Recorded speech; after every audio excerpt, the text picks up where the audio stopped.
Cast के हिसाब से आरक्षण नहीं होना चाहिए। आरक्षण जो है देश को एकदम खोखला करते जा रही है। टाइम उन्होंने प्रोटेस्ट किया लेकिन गवर्नमेंट ने उनका कुछ नहीं सुना।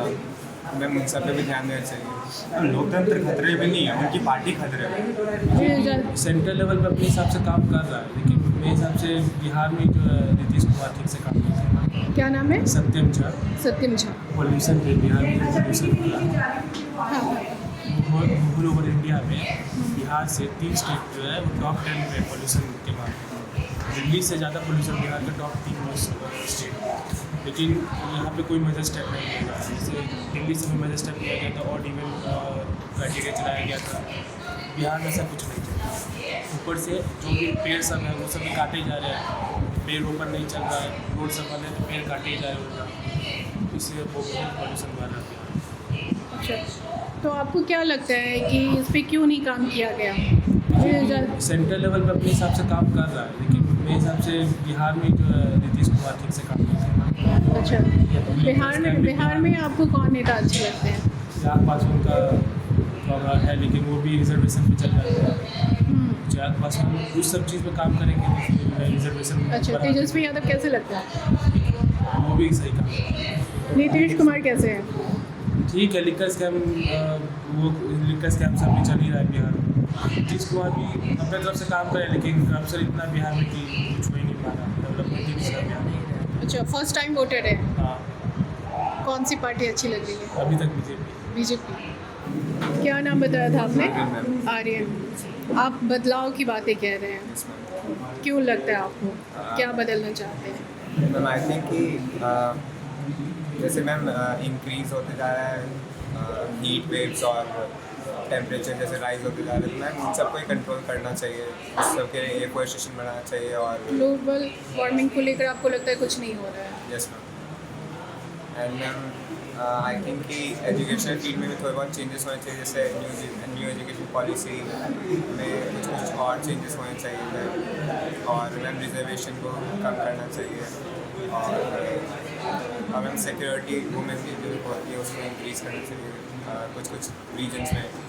या जैसे लद्दाख का एक जो अभी वो था केस था, मैम लद्दाख चल रहा है उस टाइप से, मणिपुर चल रहा है, और लद्दाख का मैम जो कम होते जा रहा है, मैम उन सब पे भी एक्शन लेना चाहिए। जैसे गवर्नमेंट सुनती नहीं है उन सब का, उतने टाइम उन्होंने प्रोटेस्ट किया लेकिन गवर्नमेंट ने उनका कुछ नहीं सुना। मैम उन सब पे भी ध्यान देना चाहिए। तो क्या लगता है आपको मोदी सरकार ध्यान नहीं दे पाती है? मैम पूरी तरह ध्यान नहीं दे पाती है, बट बहुत सारे फील्ड्स में ध्यान देती भी है। जैसे मोदी जी स्टूडेंट से इंटरेक्शन करते हैं और अलग अलग फील्ड में इंटरेक्शन करते हैं, सब चीज़ से। स्टूडेंट्स के लिए क्या किया मोदी जी? मैम स्टूडेंट्स के लिए न्यू एजुकेशन पॉलिसी 2020 को लॉन्च किया था। और तो न्यू एजुकेशन पॉलिसी का इतना विरोध क्यों हो रहा है? मैम उसके लिए आइडिया नहीं है। आपका क्या नाम है? अच्छा, आप ये बताइए कि विपक्ष कहता है कि अगर फिर से बीजेपी की सरकार बनी तो संविधान बदल जाएगा, लोकतंत्र खतरे में है। तो इसे क्या समझ पा रहे हैं आप, लोकतंत्र खतरे में है? लोकतंत्र खतरे में नहीं है, उनकी पार्टी खतरे में। जैसे अगर एक बार यूसीसी लाने के लिए ज़्यादा वोट्स चाहिए, तो इन लोगों को चाहिए कि 400 प्लस हो सीट, ताकि यूसीसी हम लोग ला सकें। यूसीसी एनआरसी जैसे कानून आ सके देश में, ताकि जैसे बांग्लादेश से मुसलमानों को बुला कर भारत में वोट दिलवाया जा रहा है, ये कोई सेंस नहीं बनता। जैसे म्यांमार के कुछ मुसलमान भारत में आके यहाँ भी रहते हैं, कुछ चोरी करते हैं, कोई कुछ भी करते हैं, ना उनको रहने का तरीका पता है, ना खाने का तरीका पता है, जहाँ भी जाते हैं कचरा फैलाते हैं। और उन लोग आधार कार्ड मिल जाता है गवर्नमेंट के थ्रू, जैसे वेस्ट बंगाल में आधार कार्ड मिल जा रहा है, वो वोट दे दे रहे हैं। ऐसे वो भारत के सिटीजन नहीं भी है, फिर भी नेशनल सिक्योरिटी बहुत कम है, जैसे कोई भी कहीं से भी घुस जा रहा है। अच्छा, आप न्यूज़ देखते हैं? इसमें कौन सा न्यूज़ देखते हैं? अखबार पढ़ते हैं, यूट्यूब पे देखते हैं, व्हाट्सएप पे देखते हैं? यूट्यूब पे देखते हैं। तो आपने ये कहाँ देखा कि पाकिस्तान से बांग्लादेश से मुसलमानों को बुलाकर उनसे वोट डलवाया जाता है? हम काफ़ी सारे यूट्यूबर्स हैं, जैसे इंजीनियर रिवेल्स, नीतीश राजपूत, एक का नाम नहीं पता, श्याम शर्मा से काफ़ी ज़्यादा है। ध्रुव राठी तो कैप्चर ही नहीं करता इस बात को। तो संविधान को लेकर बताइए, ये लोकतंत्र को लेकर आपने बताया, संविधान को लेकर बताया। संविधान कोई खतरे में नहीं, उनकी अपोजिशन की पार्टी खतरे में है अगर ये लोग जीत गए तो। और अपोजिशन कितने सीट सही होते हैं जीतने के लिए? पार्टी कैसे खतरे में है?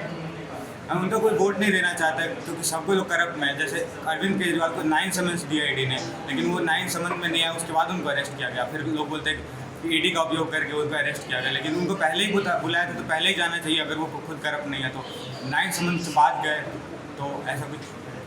अच्छा, तो आपको क्या लगता है कि बीजेपी में जितने भी लीडर्स हैं वो करप्शन में शामिल नहीं है? फिर उनके ऊपर क्यों नहीं हो रहा है? उनके ऊपर कोई कार्रवाई क्यों नहीं हो रही है? या फिर जो जिनके ऊपर करप्शन का चार्ज होता है वो बीजेपी में शामिल होते हैं और फिर उनके ऊपर वो क्लीन हो जाता है, उनके ऊपर कोई आरोप नहीं लगता है? क्यों होता है? हम कचरे से बढ़िया कीचड़ होगा ना, जैसे वो पार्ट अपोजिशन पूरा कचरा ही है और यहाँ कीचड़ है तो कचरे से बढ़िया कीचड़ हुआ। अच्छा, आप बीजेपी को कीचड़ मानते हैं? हाँ, और अपोजिशन को कचरा। अपोजिशन को कचरा। कोई और आएगा तो उससे बेटर होगा तो वोट दे सकते हैं, क्योंकि अपोजिशन कोई वोट ही नहीं देना चाहता अपोजिशन को। अच्छा, फर्स्ट टाइम वोट देंगे इसमें तो बीजेपी को आप कचरा कह रहे हैं, कीचड़ कह रहे हैं। अपोजिशन में सारे लोग कचरा हैं, कोई तो एक होंगे जो आपको पसंद शशि थरूर काफ़ी अच्छा बोलते हैं। क्या नाम है आपका? मधु संपत। उनके फेवर में या अगेंस्ट में आपने बहुत बोला आरक्षण पे, मैं सुन रही। मैं आरक्षण के बारे में बोला हूँ, मैं उसके अगेंस्ट हूँ, फेवर में तो नहीं हूँ, कदापि नहीं हूँगा। और क्योंकि आरक्षण जो है देश को एकदम खोखला करते जा रही है। पहले बाबा साहेब आरक्षण लेकर के आए क्योंकि दलित लोग दबे हुए थे, अब नहीं दबे हुए। जो मतलब इधर विद्यार्थी या जो एजुकेटेड है बोले एजुकेशन सिस्टम चेंज करना चाहिए, एजुकेशन को बढ़ाओ, एजुकेशन बढ़ाओ, या फिर लेडीज़ वगैरह उनकी सेफ्टी करो, मतलब होगा एजुकेशन। लेकिन अभी रिसेंट में बीजेपी सरकार ने जनरल को भी आरक्षण दिया है। हाँ मैम, 10% का आरक्षण दिया गया है EWS बनाने पे। वो भी हर एक जनरल को नहीं है, जिनका मतलब इनकम ईयर का इनकम 6 लाख या उससे कम है, उनको दिया जा रहा है। और जो मान के चलिए वो भी मैं मतलब EWS में भी बनाया हूँ, वो भी बनवाने जाते 4 बार रिजेक्ट कर दिया जाता है। आपके पापा के नाम पे इतना ज़मीन होना चाहिए, आपके पापा का इतना सैलरी। वो जनरल को जो 10% आरक्षण दिया गया वो सही है या गलत है? वो भी अगर देखा जाए तो गलत है। जनरल के आरक्षण किसी के फेवर में नहीं होना चाहिए, चाहे वो जनरल हो या फिर कोई और कास्ट हो। आरक्षण जो है देश को एकदम से खोखला कर रही है, एजुकेशन को तबाह कर रही है। एक नॉन एजुकेटेड पर्सन एक हायर पोस्ट पे जा कर के सब अपना काम चला रही है तो कैसे करेगी? जो एजुकेटेड पर्सन है आज वो कोई चाय बेच रहे हैं, कोई कुछ दूसरा बिजनेस कर रहे हैं।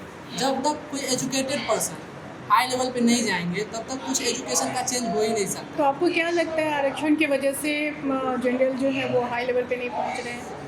हाँ, मतलब अगर देखा जाए तो जनरल बहुत ज़्यादा स्ट्रगल करने के बाद, अभी मेरे इंस्टीट्यूट में भी भैया लोग हैं जो जनरल्स हैं, उनका मतलब अगर देखा जाए तो 97, 98, 99.33% तक लेकर के आए। फिर भी उनका अगर देखा जाए तो IIT मुंबई या एडवांस लेवल पे या फिर NIT में अगर देखा जाए तो उनका नहीं हो पाता है।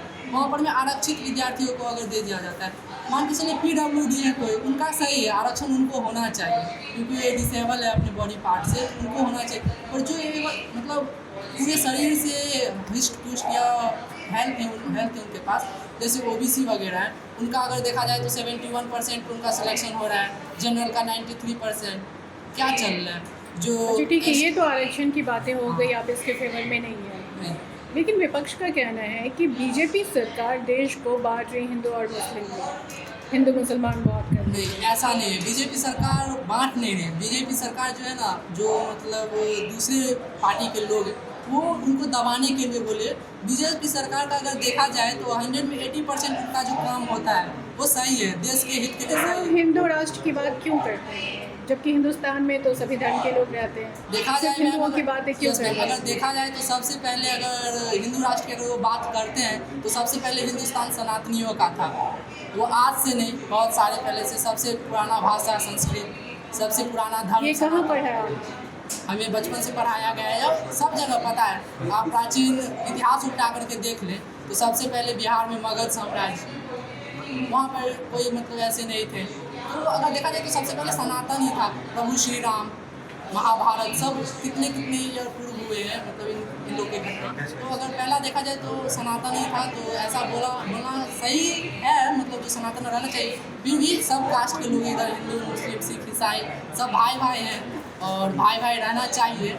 तो ये भी तो आप ही ने पढ़ा है ना, हाँ, सब भाई भाई। हाँ भाई भाई है। तो फिर किसी एक भाई की बात क्यों कहते हैं? नहीं, एक भाई की बात होना चाहिए ताकि जिसका अधिकार है पहले से। कोई घर में अगर 4 भाई हैं, 4 भाई का जो बड़ा भाई होता है, ठीक है, और 4 भाई बाद में आए तो पहले बड़ा भाई का अधिकार होता है किसी भी चीज़ में, फिर बाद में जो है छोटा भाई या उसके छोटे भाई है जो उनका। तो हिंदू, मुस्लिम, सिख, ईसाई सब भाई भाई हैं, पर भारत राष्ट्र जो है, भारत वो सनातन का है और सनातन का ही रहेगा। इसीलिए सरकार जो बोल रहे हैं जो हिंदू राष्ट्र बनाएंगे तो कोई गलत नहीं बोलते, ताकि जिनका था पहले उनको देना चाहते हैं सरकार। क्या नाम है आपका? शुभम कुमार झा। मेरा नाम रवि कुमार है। जैसे भाई जी ने कहा कि हिंदू राष्ट्र, जैसे हमारे संविधान में डायरेक्टली लिखा गया है कि भारत एक धर्मनिरपेक्ष राज्य है। धर्मनिरपेक्ष है, इसका मतलब है सभी धर्म को एक समान देखा जाए। इस हिसाब से मैं हिंदू राष्ट्र या कुछ ऐसा धार्मिक संप्रदाय या कोई इस चीज़ का समर्थन नहीं करता। तो ये आरक्षण के खिलाफ है, आप आरक्षण के खिलाफ हैं या फेवर में? नहीं मैम, मैं आरक्षण के खिलाफ नहीं हूँ, लेकिन कास्ट के हिसाब से आरक्षण नहीं होना चाहिए। जैसे कोई भी कास्ट हो, उनमें जैसे जो ब्राह्मण कास्ट के हैं वो भी गरीब है, जो अदर कास्ट के हैं वो भी अमीर है। कास्ट के हिसाब से आरक्षण नहीं होना चाहिए। तो अभी जो 10% आरक्षण जो मिला है उसके फेवर में आप बीजेपी की सरकार की EWS का जो आरक्षण है वो होना चाहिए, लेकिन कास्ट के हिसाब से आरक्षण नहीं होना चाहिए। अच्छा, संविधान बदलने की जो बात हो रही है उससे आप कितने सहमत हैं कि बीजेपी की सरकार आएगी, संविधान बदल जाएगा, लोकतंत्र खतरे में है? इन्होंने कहा कि उनकी पार्टी खतरे में है, आप भी ऐसा मानते हैं? मैम जैसे कि कहा जा रहा है कि 400 आएगा तो संविधान बदल दिया जाएगा, और विधानसभा में मैम जैसे कहा कि 400 आएगा तो संविधान में परिवर्तन किया जाएगा या बदल दिया जाएगा। तो विधानसभा में जो किया जाता है, संशोधन किया जाता है किसी भी संविधान में किसी भी आर्टिकल का या किसी भी चीज़ का, तो उसमें ज़्यादा मतलब सहमति होना चाहिए। अगर किसी पार्टी विशेष का ज़्यादा अगर सांसद या विधायक होंगे तो उनका सहमति तो बनेगा ही। तो इसके हिसाब से परिवर्तन नहीं होना चाहिए। जैसे विपक्ष में मान लीजिए 543 में अगर 100 ही जीत करके आते हैं तो उनमें से 30 व्यक्ति का समर्थन होना चाहिए उस बिल पर, तभी पारित किया जाए कोई भी। मैं ऐसा मानता हूँ। जो आपको लगता है कि वो अपने फ़ायदे के लिए बदल सकते हैं? यूनिफॉर्म सिविल कोड के बारे में जानते हैं आप? क्या जानते हैं? उत्तराखंड पहला राज्य है। आज मोदी सरकार कह रही है कि हमारी सरकार बनी तो हम फिर इसको पूरे देश में लागू करेंगे, क्या होगा उससे? इसमें मतलब यूनिफॉर्म सिविल कोड के हिसाब से वो कहना चाह रहे हैं कि मतलब सभी धर्म है, जो भी धर्म है उनको एक समान मतलब एक कानून दिया जाए। लेकिन कुछ हैं जो धर्म है जो कहते हैं कि ऐसा नहीं होना चाहिए, या कुछ धार्मिक मुद्दों पर मैं नहीं चाहूँगा। क्या नाम है आपका? रवि कुमार। रवि कुमार। Yes ma'am. आपके पिताजी का नाम? राम कुमार शर्मा। अच्छा, ये बताइए, आप फर्स्ट टाइम वोटर हैं? Yes ma'am. आपको कौन सी पार्टी अच्छी लगती है? पार्टी की देखें तो कांग्रेस पार्टी। कांग्रेस अच्छी लगती है, क्यों? क्योंकि मैम उनके पास एक स्कोप है कि किसी को भी मतलब किसी नए चेहरे को ला सकते हैं। जैसे उनके राष्ट्रीय अध्यक्ष मल्लिकार्जुन खड़गे, जैसे राहुल गांधी, और भी उनके पास नए चेहरे तो वो ला सकते हैं। पार्टी के पास एक चेहरा एक ही चेहरा है। Yes.